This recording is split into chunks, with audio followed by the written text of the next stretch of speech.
Oke, selamat pagi semuanya. Selamat pagi anak didik kami, anak didik Bapak kelas 5A. Nah, apa kabar semuanya? Bapak harap semuanya anak didik kami semuanya sehat selalu ya. Salam sehat untuk kita semua. Nah, tetap jaga kesehatannya anak ya. Nah, jangan lupa Bapak sudah kirimkan absennya di Google Classroom untuk absen hari ini. Nah, anak didik kami absennya untuk hari ini diisi dan diserahkan supaya absennya tidak kosong. Ya nak ya. Oke. Nah, kita lanjut atau kita masuk ke materi pembelajaran kita hari ini. Nah, materi kita hari ini dari tema 3 yaitu makanan sehat. Pada subtema 3 yaitu pentingnya menjaga asupan makanan sehat pada pembelajaran pertama. Nah, untuk itu anak didik kami, sebelum kita masuk ke materi pembelajaran kita, anak didik kami silakan dibuka buku Bupena 5A halaman 193 yaitu tema 3 subtema 3 pembelajaran pertama. Nah, adapun tujuan pembelajaran kita hari ini ada 2. Tujuan pembelajaran pertama yaitu dengan memperagakan iklan elektronik, siswa menjelaskan isi iklan dan mendemonstrasikan keunggulan produk atau jasa dari iklan tersebut. Tujuan pembelajaran kedua, dengan membuat karya poster, siswa mengidentifikasikan dan menjelaskan berbagai macam penyakit yang mengganggu organ pencernaan manusia. Nah, jadi tujuan pembelajaran kita hari ini ada 2 supaya anak didik kami pahami. Nah, jadi materi kita hari inilah yaitu isi dan keunggulan iklan elektronik. Isi dan keunggulan iklan elektronik. Nah, iklan merupakan pesan tentang barang atau jasa yang dibuat seseorang atau perusahaan yang disampaikan kepada masyarakat melalui media, baik media cetak maupun media elektronik. Itulah pengertian dari iklan. Tujuan iklan menarik masyarakat untuk membeli atau menggunakan barang atau jasa yang ditawarkan. Untuk menentukan isi dan keunggulan sebuah iklan, kita harus mencermati informasi yang disampaikan dalam iklan dengan seksama, baik berupa suara maupun gambar. Itulah mengenai isi dan keunggulan iklan elektronik. Nah, perhatikan isi iklan berikut ini yang ada di layar. Perhatikan. Oke, perhatikan. Ini iklan dari Floridina, iklan minuman. Oke. Nah, setelah kamu memperhatikan iklan yang ada di layar, nah, apakah iklan tersebut menawarkan barang dan jasa atau layanan masyarakat? Jika iklan tersebut menawarkan sebuah produk, perhatikan dengan seksama nama dan keunggulan produk tersebut. Perhatikan juga hal yang membuat iklan tersebut menarik. Misalnya, gaya atau ucapan toko dalam iklan tersebut. Oke, jadi itulah mengenai isi dan keunggulan iklan elektronik. Oke. Nah, gangguan pada organ pencernaan manusia yaitu manusia memerlukan makanan untuk beraktivitas.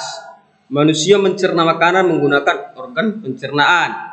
Secara garis besar, organ pencernaan manusia terdiri dari yang pertama mulut, yang kedua kerongkongan, yang ketiga lambung, yang keempat usus halus, yang kelima usus besar, yang keenam anus. Nah, jadi secara garis besar organ pencernaan manusia terdiri dari 6. Nah, kita akan bahas satu persatu. Yang pertama, mulut. Mulut berfungsi untuk menghancurkan makanan sehingga dapat ditelan ke dalam tubuh. Nah, itulah mulut. Yang kedua, kerongkongan. Kerongkongan berfungsi untuk mendorong makanan sari mulut ke lambung. Itulah kerongkongan. Yang ketiga, yaitu lambung berfungsi sebagai tempat terjadinya sejumlah proses pencernaan kimiawi. Yang keempat, usus halus. Usus halus berfungsi sebagai tempat penyerapan sari-sari makanan. Yang kelima, usus besar. Usus besar berfungsi sebagai tempat pembuangan sisa-sisa pencernaan. Yang keenam, anus berfungsi sebagai tempat pembuangan sisa-sisa pencernaan. Nah, itulah mengenai secara garis besar organ-organ pencernaan manusia ada tadi 6. Yang pertama mulut, yang kedua kerongkongan, lambung, usus halus, usus besar, dan juga anus. Nah, perhatikan. Inilah gambar sistem pencernaan manusia. Jadi ada mulut, kerongkongan, ini kerongkongan, Yang ketiga ada lambung, perhatikan ini lambung. Yang keempat ada usus besar, perhatikan tanda panahnya. Yang kelima ada usus halus, perhatikan. Yang keenam, perhatikan inilah anus. Inilah gambar sistem pencernaan pada manusia. Nah, beberapa faktor yang menyebabkan gangguan sistem pencernaan manusia antara lain ada 3. Yang pertama, kurangnya asupan makanan berserat. Nah, kurangnya asupan makanan berserat. Nah, salah satu fungsi serat adalah membantu usus untuk menyerap sari-sari makanan yang masuk dan melancarkan pembuangan kotoran dari dalam tubuh. Jika tubuh kurang sehat, seseorang dapat mengalami kesulitan buang air besar atau sembelit. Serat dapat ditemukan pada makanan yang berasal dari tumbuhan seperti sayur, buah, dan kacang-kacangan. Itulah faktor yang pertama yang menyebabkan gangguan sistem pencernaan manusia. Yang pertama dari kurangnya asupan makanan yang berserat. Yang kedua, faktor yang menyebabkan gangguan sistem pencernaan manusia yaitu pola makan yang tidak teratur. Pola makan yang tidak teratur. Nah, pola makan yang tidak teratur dapat menyebabkan penyakit MA.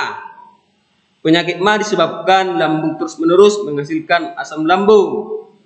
Jika tidak digunakan untuk mencerna makanan, asam lambung dapat mengikis dinding lambung dan menyebabkan nyeri. Itulah yang kedua faktor yang menyebabkan gangguan sistem pencernaan manusia, yaitu pola makan yang tidak teratur. Yang ketiga, faktor yang menyebabkan gangguan sistem pencernaan manusia yaitu makanan dan minuman yang tidak bersih. Yang ketiga, makanan dan minuman yang tidak bersih. Beberapa jenis penyakit seperti diare dan kolera disebabkan oleh bakteri atau virus. Bakteri dan virus tersebut terdapat dalam makanan yang kurang bersih dalam proses pengolahannya. Bakteri dan virus yang masuk ke dalam tubuh akan menginfeksikan sistem pencernaan kita. Nah, itulah yang ketiga, yaitu mengenai faktor yang menyebabkan gangguan sistem pencernaan manusia. Yaitu ada 3. Yang pertama tadi, adanya kurangnya asupan makanan yang berserat. Yang kedua, pola makan yang tidak teratur. Yang ketiga, makanan dan minuman yang tidak bersih. Nah, perhatikan gambar berikut pada layar. Nah, gambar sayur dan buah adalah contoh makanan sumber serat. Jadi sayur itu dan buah-buahan itu merupakan makanan sumber serat bagi manusia. Nah, jadi sekianlah dulu materi pembelajaran kita dari pembelajaran 1 tema 3 subtema 3 pembelajaran pertama. Nah, jangan lupa Bapak akan kirimkan nanti tugasnya, Bapak kirim tugasnya di Google Classroom. Jangan lupa adik kami supaya tugasnya dikerjakan dan dikirimkan ke Google Classroom. Nah, sampai di sini pembelajaran kita. Kita lanjutkan besok. Sampai jumpa.